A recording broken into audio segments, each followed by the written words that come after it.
everyone, Pamela here. I'm here to show you this reversible belt from Coach. It's called the Sculpted Reversible Belt.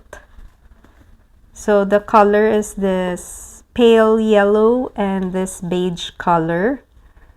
It's in extra small. It comes with this dust bag. I'll be taking, so if it's on this side, it's like that, and let's see, it's easy to reverse it. Just unhook that, then turn it around, voila, there you go. It's on the beige side. Hardware is made of brass, extra small. So I'll take the measurement. The width of this is 1 inch. Then for the whole belt, the length of the belt is 34.5 inches. It was stamped Coach, New York. This is from the retail store. It's made in India. But let's see this is the largest it can go.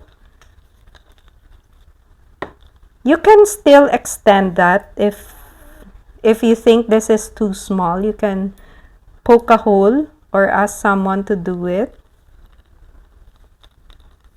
So this is the biggest.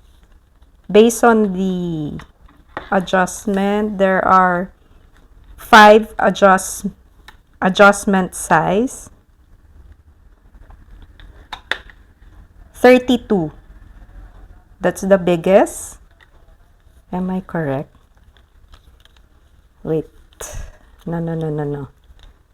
The largest for this is here, 27. Then the smallest,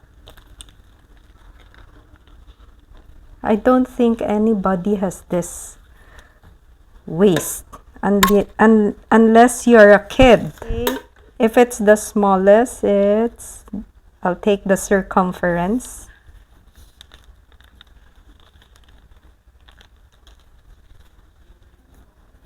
Um,